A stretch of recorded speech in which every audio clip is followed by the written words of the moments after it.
আমার বিয়ের মহারণা আংশিক দেওয়া হয়েছিল, বাকি অংশ কয়েকবার দিতে চেয়েছেন আমার স্বামী, কিন্তু আমি নেইনি, বলেছি দাবি ছেড়ে দিয়েছি। এখন পরবর্তীতে আর দাবি করলে সেটা গ্রহণযোগ্য হবে কিনা? হয়তো মাফ করে দিয়ে ছেড়ে দিয়ে পরে চিন্তা করছে না ভুল করে ফেলেছি। কারণ আমাদের দেশে পুরুষগুলো বেশিরভাগই মেয়েদের অধিকার নষ্ট করার ক্ষেত্রে অত্যন্ত চালাকি এবং চাতুর্যের আশ্রয় নেয়। এই জন্য আমি প্রায় সময় বলার চেষ্টা করি, এদেশে যত ল্যান্ড আছে, জমি আছে, আপনারা এই পর্যন্ত কয়টা জমির দলিলে মালিক হিসেবে মহিলার নাম দেখছেন? খুব রেয়ার। একটা জরিপও আছে এটার উপরে। আমি জরিপের অ্যাকচুয়াল পার্সেন্টেজটা জানি না, মনে নাই আমার, শুনেছিলাম কিন্তু মনে নাই, এবং পড়েছিলাম কোথাও, বাট মনে নাই।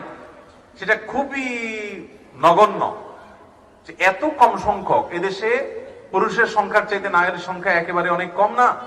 সেখানে জমির মালিকের ক্ষেত্রে সব পুরুষরা মহিলাদের নাই। কারণ কি? কারণ একটা জাল হাদিস তৈরি করে নিয়েছি আমরা নিজেদের সুবিধার জন্য। সেটা কি? মেয়েদেরকে বলি বাবার বাড়ির সম্পদে ভাগ নিলে এটা মেয়েদের জন্য সয় না। শুনছেন আপনারা এই সমস্ত কথা? এই সমস্ত জাল হাদিস বলে বলে বোনদের হক মেরে খাওয়া একটা বুদ্ধি বাইর করে। ঠিক একইভাবে বউয়ের মহারণার ব্যাপারে স্বামীরা অনেকে চালাকির আশ্রয় নেয়। বাসর রাতে বা বিয়ের শুরুতে স্ত্রীর কাছে সিন ক্রিয়েট করে বলে যে ঠিক আছে, আল্লাহ তাআলা এক সময় টাকা পয়সা দিবে, কত টাকা হয়ে যাবে, সবই তো তোমার হবে, এখন তো তুমি মাফ না করলে আমার জন্য সমস্যা। তখন স্ত্রী বেচারি সহজ সরল মানে মাফ করে দেয়। পরে যখন হুঁশ ফিরে আসে তখন চিন্তা করে হায় হায়, আমি ব্যাক করার সুযোগ আছে কিনা। ভাইরা আমার, স্ত্রীর অধিকার মহর, এটা তার প্রতি কোনো গিফট বা দান না, এটা স্ত্রীর প্রাপ্য। আল্লাহ তাআলা কোরআনে কারিমে বলেছেন ওয়া আতুন নিসা সাদকাতিহিন্না নিহলা, মহিলাদের মহর তাদের প্রাপ্য অধিকার হিসাবে তোমরা আদায় করে দাও। যদি কেউ এটা আদায় না করে, কিয়ামতের ময়দানে সে এর জন্য অপরাধী হিসাবে, দেনাদার হিসাবে, ঋণগ্রস্ত হিসাবে উঠবে এবং স্ত্রীর পাওনা ঠিকই তাকে পরিশোধ করতে হবে। এত গুরুত্বপূর্ণ একটা ব্যাপার। আমাদের দেশে মহিলাদের মহর দেওয়া, স্ত্রীর মহর দেওয়ার ব্যাপারে এত পরিমাণ অবহেলা। নামকে আসতে আজকাল তো 10 লাখ 20 লাখ 30 লাখ ধরে দেওয়ার কোনো নামগন্ধ একেবারেই নাই।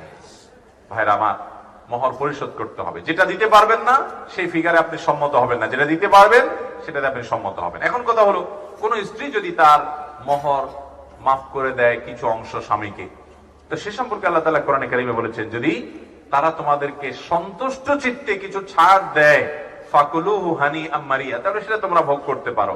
এখন কোন স্ত্রী তার স্বামীর কাছে কিছু মহরা পেয়ে এরপরে বলছেন ঠিক আছে বাকিটা আর লাগবে না, ছেড়ে দিলাম, তাহলে এটা স্বামীর জন্য হালাল হবে।